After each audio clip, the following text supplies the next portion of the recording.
with the monumental responsibility of leading the Senate over the past 2 years. It has been my greatest honor of my life as a public servant and the greatest challenge. Never could I have imagined as a neophyte senator learning the ropes from some of the best luminaries of the Senate in Senate history, such as Ed Angara, Joker Arroyo, Miriam Defensor Santiago, Juan Ponce Enrile, Frank Drilon, and many others, that I would one day bear the blessing and burden of the Senate presidency itself. I have given this job my all.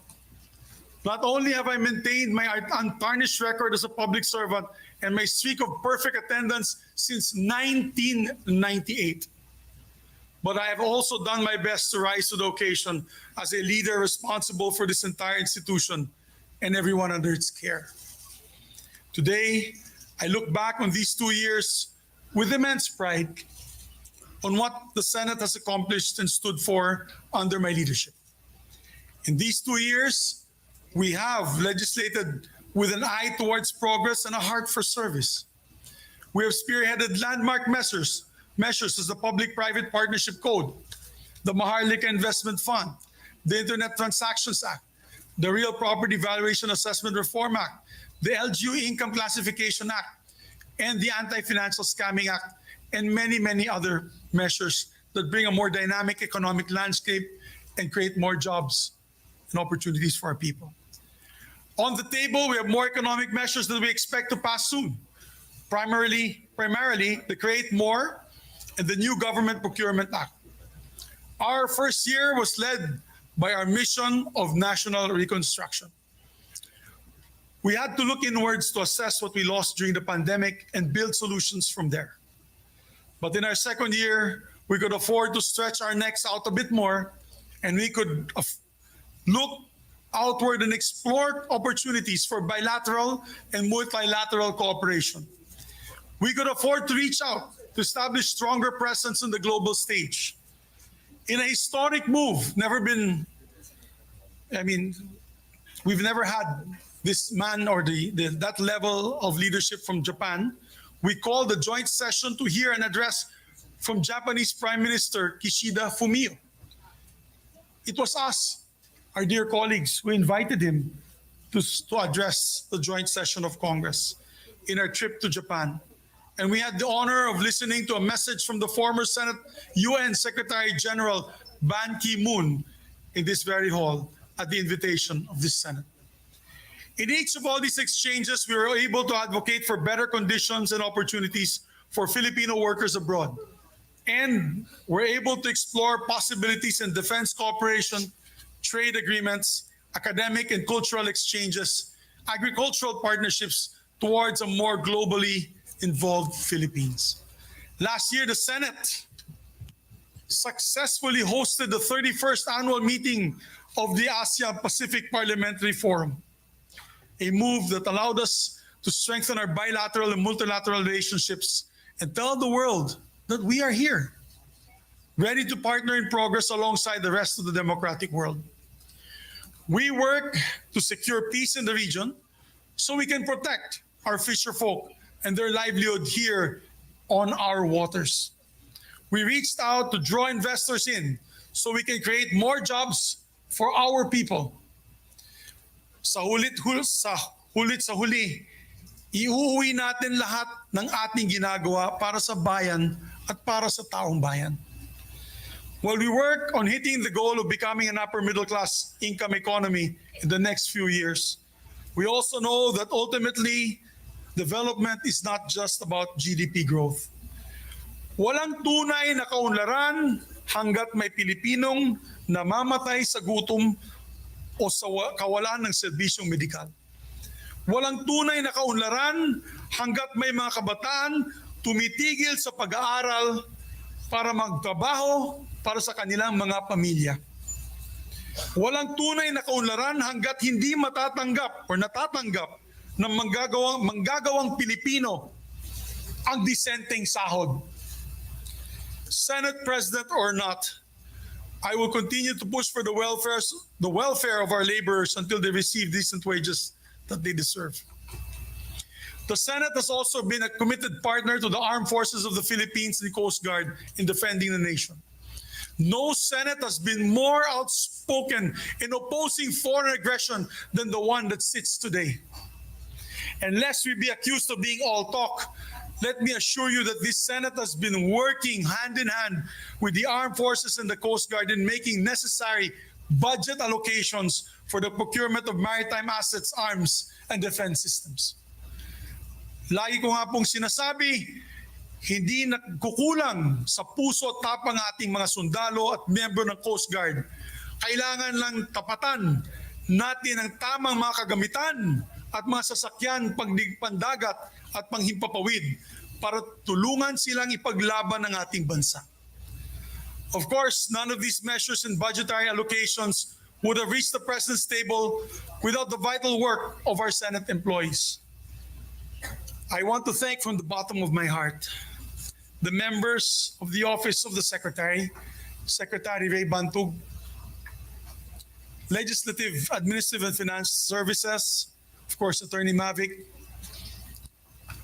External Affairs and Relations, the Office of the Sergeant at Arms, my dear friend, my loyal friend and good friend, General Angkan, who ensure the security of the Senate, and of course, the staff of the senators who are all crucial to every step of lawmaking, to the whole Secretariat.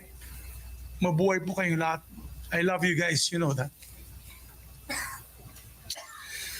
So as Senate President, I'm proud to have led institutional reforms for the benefit of our Senate employees. Mahal na mahal ko kayong lahat, mga empleyado ng Senado. For one, we have made sure to repay our employees' dedication with increased benefits, especially our long-serving employees who have devoted their life's work to the Senate. Marahil ay alam naman po ninyo kung ano-ano po ang mga monetary at non-monetary benefits na naibahagi sa inyo mula sa aking pamumuno. Mabuhay po kayong lahat. And I think we've been the most generous, and I'm proud of it. We have also gone full speed ahead on regularizing our casual and contractual employees.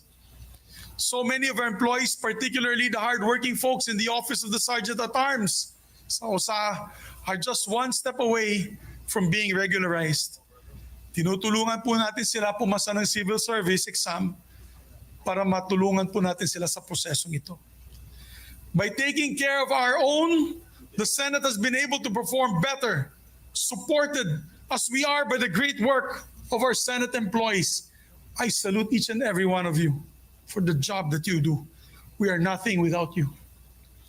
Maraming salamat po sa pagkakataon na masuklian ang trabaho ninyo para sa Senado. You have helped shape the legacy of the Senate in its first 2 years under the 19th Congress. Now, I do not want to make any grand proclamations about the legacy of the Senate in these 2 years. Our legacy is not for us to define. Ultimately, that will be for the Filipino people to decide. All we can do is put work in and hope that our record speaks for itself.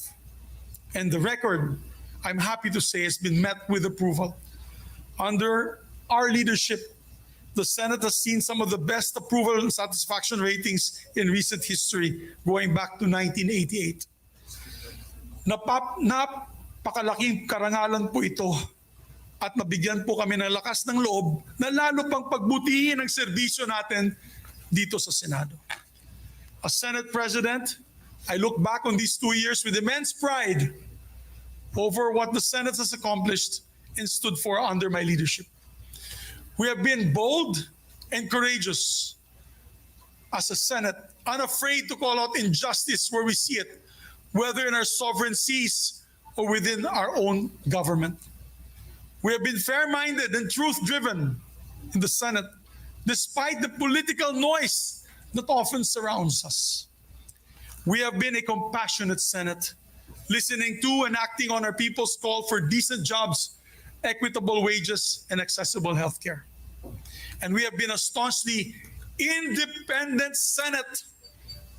Let me say that again. We have been a staunchly independent Senate, holding strong against all threats against our institution and against very threats to the very foundation of the democracy in which our nation is built. Indeed, these 2 years, I have come to realize that being Senate President is not only about leading the troops, but also putting oneself on the line. If that's what it takes to protect our institution.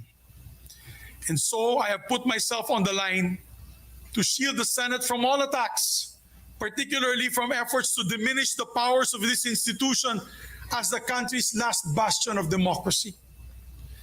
In January, we fought against the dreaded People's Initiative, which would have destroyed this very institution I'm standing here right now. God knows what I had to do to defend the Senate. Throughout all this, I could count on each and every one of our colleagues, both from the majority and the minority, whose wisdom and cooperation helps shape the identity of the Senate for this post-pandemic age. But I want to thank my leadership team and those who stayed beside me till the very end.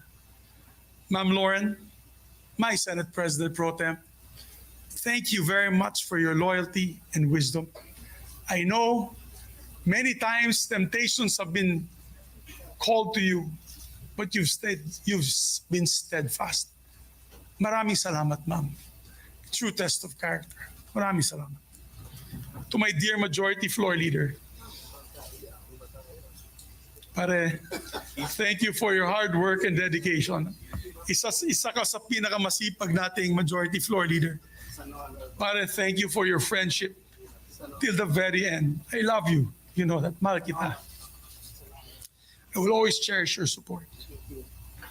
To Sunny, possibly the best finance chair this institution has ever had, I thank you, sir. I thank you.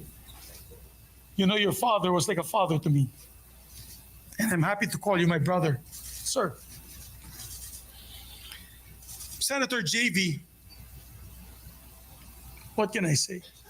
Your loyalty, your friendship and hard work, which you helped steer many important measures in this institution.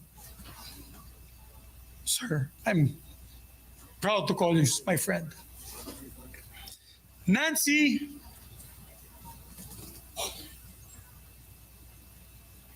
who's been loyal from day one as a friend, never waving. Thank you, my dear. I love you dearly and your family. Sherwin, my kumpadre. Pare, maraming salamat, pare. You are a good friend and kumpadre. I'm proud that you're the ninong of my son. To Bato de la Rosa, who stuck it out with me till the very end. Sir, I salute you, sir.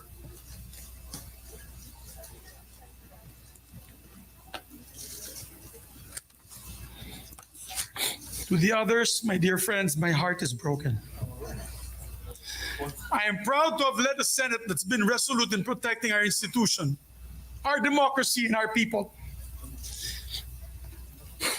Being an independent leader, I gave way for each member of the Senate also to be independent and to come to decisions through collaboration rather than direction.